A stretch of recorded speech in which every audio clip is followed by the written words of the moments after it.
אני פה, אז הם קוראים.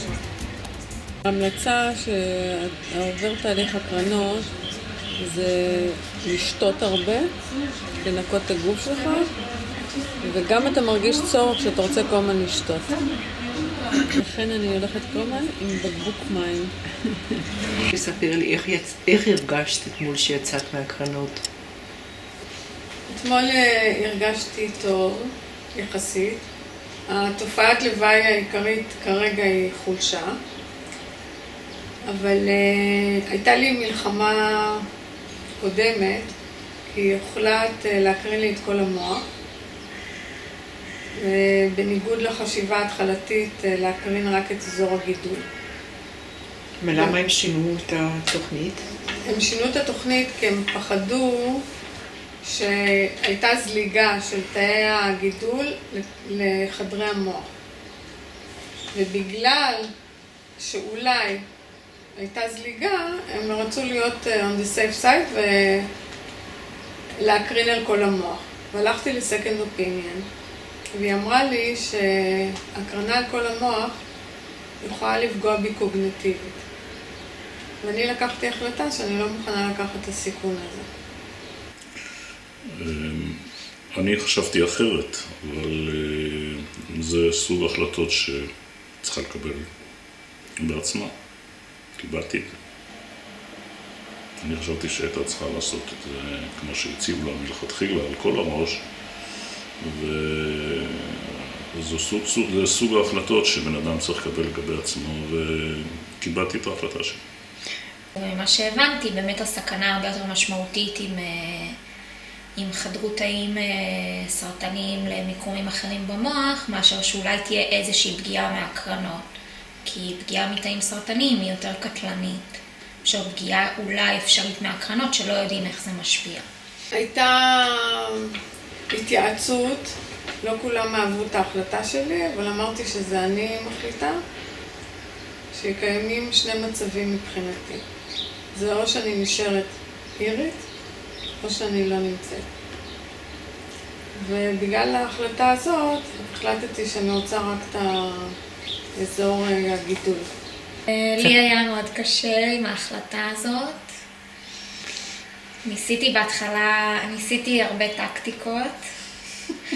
בהתחלה ניסיתי להסביר לה באופן הגיוני, ואחרי זה עשיתי לה קצת מניפולציות רגשיות.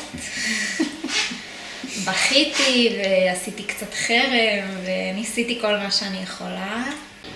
אני גם אני מסתכלת על אנשים זקנים, שעכשיו לוקחים אותם להקרנות.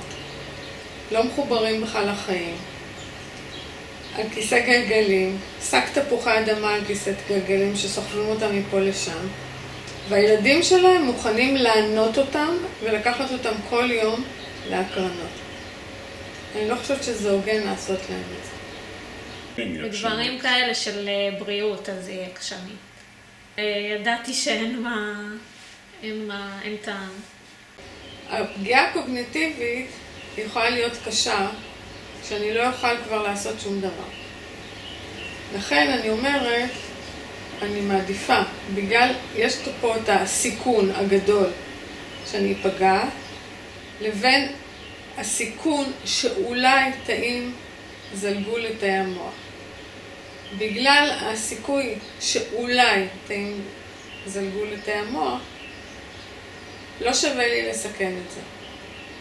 מה שאומר שאם תאים זלגו לתאי המוח, הם בעצם יפתחו עוד גידול.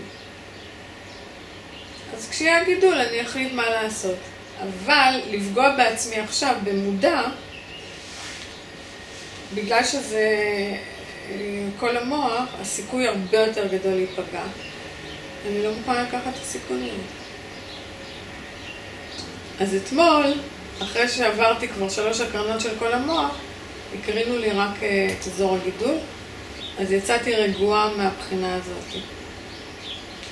מה שמפריע זה שהמסכה, המטרה שלה זה שלא לזוז. כן. אז את מרגישה מין כלואה כזאת, שאת לא יכולה אפילו לנשום. זה לא נעים, ויש כאילו הבזקים בתוך העין, לא מחוץ לעין, בפנים העין. ומדי פעם הרגשה של שריפה, שזה שורף באזור. המסכה נועדה שלא תזוזי. היא קולעת אותך בצורה כזאת שאין לך שום מרווח תזוזה של הראש. זאת המטרה של זה. זה מסכה שמחברים אותה למיטה. היא מה שלוקחים מין כמו פיסת בד של פלסטיק גמיש, מכניסים לאמבטיה של מים חמים, שמים על הפנים שלך, מעתקים אותה, זה מתייבש וזה הופך להיות המסכה שלך, כאילו צמודה לפנים, והם קושרים את זה, מעתקים את זה למיטה. זה לגבי הקרנה. ההקרנה זה 33 הקרנות, 33 יום, זה 5 ימים בשבוע, כל יום. כמה זמן לוקחת ההקרנה? כמה דקות. כן, אבל טוב, מחכים לפני, מחכים זה, מחכים... בבית חולים, בזמן אין שום משמעות.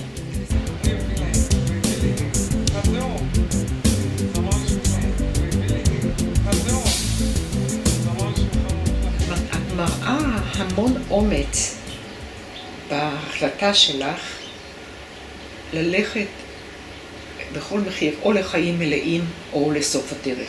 כן. מה הביא אותך להחלטה שזה או-או? אני חושבת שאנשים חיים בתפיסת עולם הקדומה, שהחיים, קדושת החיים היא מעל הכל.